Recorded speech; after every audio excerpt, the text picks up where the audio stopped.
Hello നമസ്കാരം. ഏറ്റവും പുതിയ സിനിമാ വിശേഷങ്ങളുമായി പുതിയൊരു വീഡിയോയിലേക്ക് എല്ലാവർക്കും സ്വാഗതം. അരുൺ അനിരുദ്ധൻ സംവിധാനം ചെയ്ത് ഇന്ന് തിയേറ്ററിലെത്തിയ മലയാള സിനിമയാണ് അതിരടി. സംവിധായകൻ അരുൺ അനിരുദ്ധൻ, പോൾ സംസ്കറിയ എന്നിങ്ങനെ 2 പേരാണ് തിരക്കഥ തയ്യാറാക്കിയിട്ടുള്ളത്. ടോവിനോ തോമസ്, ബേസിൽ ജോസഫ്, വിനീത് ശ്രീനിവാസൻ, സെറിൻ ഷഹാബ്, ദർശന രാജേന്ദ്രൻ, റിയ ഷിബു, വിഷ്ണു അഗസ്ത്യ എന്നിങ്ങനെയായിരുന്നു പ്രധാന താരങ്ങൾ. സിനിമയുടെ ഛായാഗ്രഹണം സാമുൽ ഹെൻറിയും ചെമൻ ചാക്കോ എഡിറ്റിംഗ് നിർവഹിക്കുന്നു. സംഗീത സംവിധാനം നിർവഹിച്ചിട്ടുള്ളത് വിഷ്ണു വിജയാണ്. ഇന്നലെ ചിത്രത്തിന്റെ പ്രീമിയർ ഷോ കേരളത്തിലും അതുപോലെ തന്നെ വിദേശ രാജ്യങ്ങളിലുമെല്ലാം നടത്തിയിരുന്നു. പ്രീമിയർ ഷോയ്ക്ക് ശേഷം പുറത്തു വന്ന റിപ്പോർട്ടുകളെല്ലാം തന്നെ പോസിറ്റീവായിരുന്നു. അത് ശരിവയ്ക്കുന്ന തരത്തിൽ തന്നെയുള്ള റിപ്പോർട്ടുകളാണ് റെഗുലർ ഷോയ്ക്ക് ശേഷവും വന്നിട്ടുള്ളത്. സിനിമയിലെ അതിഗംഭീരമായ ക്യാമറ വർക്കുകൾ, അതുപോലെ തന്നെ എഡിറ്റിംഗ്, വളരെ ഭംഗിയും സൗന്ദര്യമുള്ള തിരക്കഥ, അതിലുപരിയായി മികച്ച മേക്കിംഗ്, ടോവിനോ തോമസ്, ബേസിൽ ജോസഫ്, റിയ ഷിബു എന്നിങ്ങനെ അഭിനയ നിരയും വളരെ മുമ്പിൽ തന്നെയാണ്.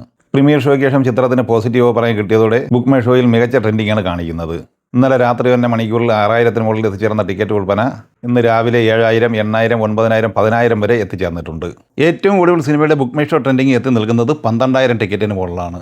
സിനിമ അഡ്വാൻസ് ബുക്കിങ്ങിൻ്റെ കാര്യത്തിലായാലും പ്രീസെയിലിൻ്റെ കാര്യത്തിലായാലും വളരെ മികച്ച നേട്ടമാണ് സ്വന്തമാക്കിയിരിക്കുന്നത്. കേരളത്തിൽ പ്രീമിയർ ഷോ ഉൾപ്പെടെ പ്രീസെയിലായി 2,41 ലക്ഷം രൂപയാണ് കളക്ട് ചെയ്തിരിക്കുന്നത്. കർണാടകയിൽ 20 ലക്ഷം, തമിഴ്നാട്ടിൽ 9 ലക്ഷം, തെലുങ്ക് സംസ്ഥാനങ്ങളിൽ 3 ലക്ഷം, റെസ്റ്റ് ഓഫ് ഇന്ത്യയിൽ 5 ലക്ഷം എന്നിങ്ങനെ ഇന്ത്യൻ പ്രീസെയിലായി 2,78 ലക്ഷം രൂപ നേടിയെടുത്തിട്ടുണ്ട്. വിദേശത്ത് നിന്ന് 1,52 ലക്ഷം ഉൾപ്പെടെ 4,30 ലക്ഷം രൂപയാണ് ലോകമെമ്പാടുമായി പ്രീസെയിലായി നേടിയെടുത്തിരിക്കുന്നത്. അങ്ങനെ മലയാള സിനിമയ്ക്ക് അടുത്തൊരു ബ്ലോക്ക് ബസ്റ്റർ കുതിപ്പായിരിക്കും അതിരടി എന്നാണ് സിനിമയ്ക്ക് നിലവിൽ കിട്ടിയിരിക്കുന്ന പോസിറ്റീവ് അഭിപ്രായങ്ങളും കളക്ഷൻ വിവരങ്ങളും സൂചിപ്പിക്കുന്നത്. അതേസമയം നിരാശാജനകമായ മറ്റൊരു വാർത്ത കറുപ്പ് എന്ന സൂര്യ ചിത്രത്തെക്കുറിച്ചാണ്.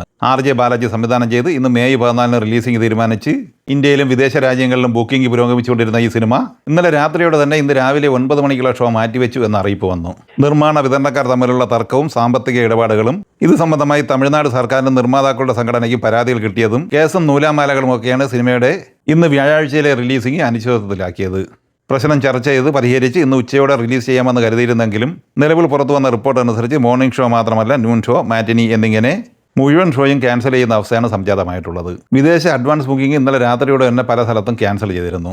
കേരളം ഉൾപ്പെടെ തമിഴ്നാട് ഉൾപ്പെടെ വിവിധ ഷോകൾക്ക് റീഫണ്ട് നടന്നുകൊണ്ടിരിക്കുകയാണ്. കേരളത്തിൽ അഡ്വാൻസ് ബുക്കിങ്ങിലൂടെ 65 ലക്ഷം രൂപയും തമിഴ്നാട്ടിൽ 4,30 ലക്ഷം രൂപയും നേടിയെടുത്തിരുന്നു. ലോകമെമ്പാടുമായി 9.5 കോടി റേഞ്ചിൽ അഡ്വാൻസ് ബുക്കിംഗ് നേടിയെടുത്ത ഈ സിനിമയുടെ റിലീസിംഗ് മാറ്റിയതോടെ വമ്പൻ നഷ്ടമാണ് നിർമ്മാതാക്കൾക്കും വന്നു ഭവിച്ചിരിക്കുന്നത്. മഹേഷ് നാരായണ സർക്കാർ സംവിധാനം ചെയ്ത് മെയ് 1 തിയേറ്ററിലെത്തിയ മലയാള സിനിമയാണ് പേട്രിയറ്റ്. മമ്മൂട്ടി, മോഹൻലാൽ, ഫഹദ് ഫാസിൽ, കുഞ്ചാക്കോ ബോബൻ, നയൻതാര എന്നിങ്ങനെ താരനിരയുള്ള ഈ സിനിമ 13-ാം ദിവസം ഇന്നലെ ബുധനാഴ്ച കേരളത്തിൽ കളക്ട് ചെയ്തത് 34,50,000 രൂപയാണ്. അങ്ങനെ കേരളത്തിൽ ഇന്നലെ വരെ ഈ സിനിമ നേടിയെടുത്തിരിക്കുന്നത് 28,72 ലക്ഷം രൂപയാണ്. വേൾഡ് കണക്ഷനുമായി ബന്ധപ്പെട്ട് കൃത്യമായ അപ്ഡേറ്റ് ഒന്നും വന്നിട്ടില്ലെങ്കിലും സാക്കിനിക്കിൻ്റെ ഡാറ്റ പ്രകാരം 78,50 ലക്ഷം രൂപയാണ് ഈ സിനിമ നേടിയെടുത്തിട്ടുള്ളത്. ഈ സിനിമകളെക്കുറിച്ചും വീഡിയോ സംബന്ധമായി നിങ്ങളുടെ അഭിപ്രായങ്ങൾ കമൻറ്റായി പറയുക. വീഡിയോ ഇഷ്ടമായി ലൈക്ക് ചെയ്യുക. നമ്മുടെ ചാനൽ സബ്സ്ക്രൈബ് ചെയ്യുന്ന കാര്യം കൂടി പരിഗണിക്കുക. വീഡിയോയുടെ നോട്ടിഫിക്കേഷൻ ലഭിക്കുക, ബെല്ലൈക്കൺ കൂടി എനേബിൾ ചെയ്യുക. പുതിയ മറ്റൊരു വീഡിയോയുമായി വീണ്ടും കാണാം. എല്ലാവർക്കും ഒരിക്കൽ കൂടി നന്ദി, നമസ്കാരം.